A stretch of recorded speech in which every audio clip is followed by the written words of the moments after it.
Sir, the Kerala story ban कर दिया गया है बंगाल में। तमिलनाडु में भी लगभग वही कंडीशन है। ममता बनर्जी कह रही कि मुझे जानकारी मिली है कि बंगाल स्टोरी भी बनाएंगे।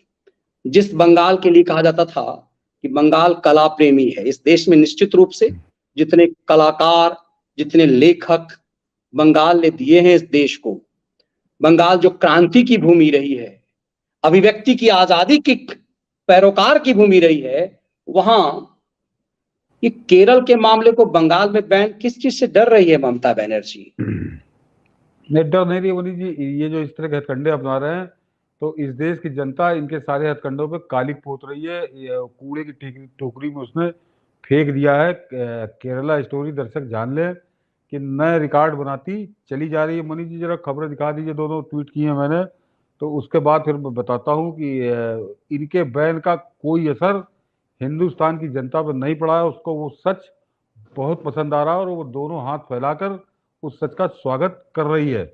और ये खबरें आप इसको देख लीजिए।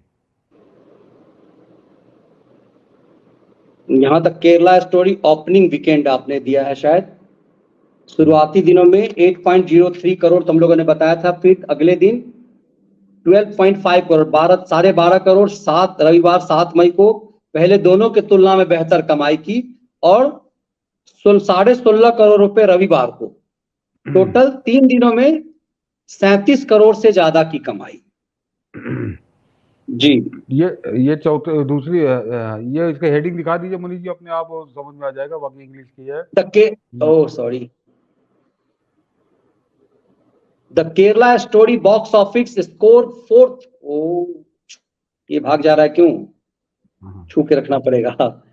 4th बिगेस्ट वीकेंड ऑफ 2023, मतलब ये 2023 का चौथा सबसे बड़ा वीकेंड देने वाला फिल्म है।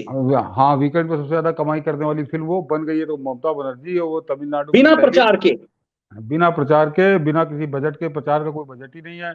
हमारे खैरातियों ने उस पर कोई काम नहीं किया। जैसे शाहरुख या सलमान की फिल्म आने से महीना 15 दिन पहले से नाचने लगते हैं।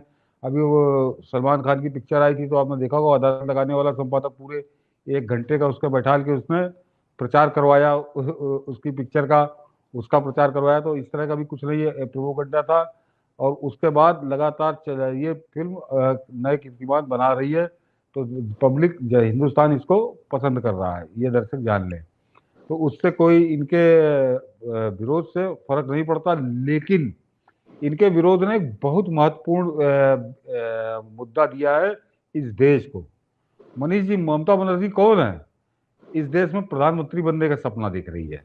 जो तथाकथित मोर्चा 2024 में मोदी के खिलाफ तैयार हो रहा है, उसकी वो मुखिया बनने की कोशिश कर रही है।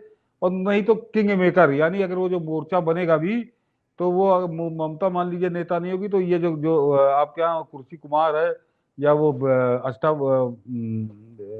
महाराष्ट्र में शरद पवार है, ये सब एक मोर्चा बनाने की कोशिश कर रहे हैं। तो देश ये देख ले, दर्शक ये समझ लें, ये वो लोग मोदी के खिलाफ मोर्चा बना रहे हैं जिनके लिए 80% हिंदुओं की भावनाएं, आस्थाएं, श्रद्धाएं, उनके साथ होने वाला विश्वासघात कोई मायने नहीं रखता। इनके लिए कोई ये इतने दोगले और दोहरे चरित्र के लोग हैं कि ये सैटेनिक वर्सेस और सलमान रश्दी पर प्रतिबंध लगा देते हैं, क्योंकि मुसलमान नाराज हो, अगर उसको नहीं लगाएंगे तो मुसलमान नाराज हो जाएंगे। ये तस्लीमा नसरीन की लज्जा पे कहते हैं कि प्रतिबंध लगा दो, प्रतिबंध नहीं लगाएंगे तो मुसलमान नाराज हो जाएंगे। ये कश्मीर फाइल्स पे कहते हैं कि इसको प्रतिबंध लगाओ, ये बड़ी गंदी पिक्चर है क्योंकि मुसलमान इस पिक्चर से नाराज हो जाएंगे। ये केरला फाइल्स का इसलिए प्रतिबंध लगा रहे हैं क्योंकि मुसलमान नाराज हो जाएंगे। लेकिन यही नेता जब पीके की बात आती है तो कहते नहीं नहीं नहीं, कतई नहीं, इसको ये तो बड़ी आर्टिस्टिक पिक्चर है और ये तो अभिव्यक्ति की स्वतंत्रता पे हमला हो जाएगा अगर पीके पे हमने बैन लगा दिया। यही नेता, यही पार्टी उस एमएफ हुसैन को, जो हिंदू देवी देवताओं के नंगे चित्र बनाता था, ले जाके विदेशों में नीलाम करता था, उसको अपनी खोपड़ी पे मुताते थे, बैठाते नहीं थे, मुताते थे। और उसको पद्म भूषण, पद्म विभूषण, पद्म श्री और दुनिया भर के सम्मान, सरकारी सम्मान यही नेता, यही दल दिया करते थे। तो ये हिंदुस्तान पहले अच्छे से समझ ले, देश अच्छे से समझ ले कि नरेंद्र मोदी के विरोध में या नरेंद्र मोदी की जगह जो प्रधानमंत्री में कुर्सी पे कब्जा करने का जो गैंग ये सपना देख रहा है, उस गैंग के इरादे क्या हैं, कि उसके लिए 80 करोड़ हिंदुओं के साथ किया गया विश्वासघात, उसके साथ किया गया अपराध, उसके साथ किया गया पाप कोई मायने नहीं रखता है। क्योंकि अगर वो उसके प्रति कोई भी रुचि दिखाएंगे तो मुसलमान नाराज हो जाएंगे। ये इनकी प्राथमिकता है। इनकी सरकार बनेगी तब भी इनकी यही प्राथमिकता होगी। तो इनकी सरकार इस देश में कभी ना बने, अभी नहीं कभी ना बने, ये कसम खा लीजिए। बिल्कुल सर, और इसीलिए इस बात को समझना जरूरी है कि ममता बनर्जी इसके लिए क्यों तिल मिलाई।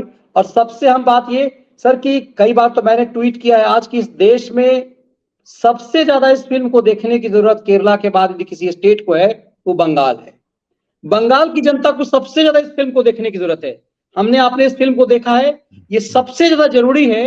हर राज्य में देखने की जरूरत है, लेकिन बंगाल में ये सबसे ज्यादा देखने की जरूरत है।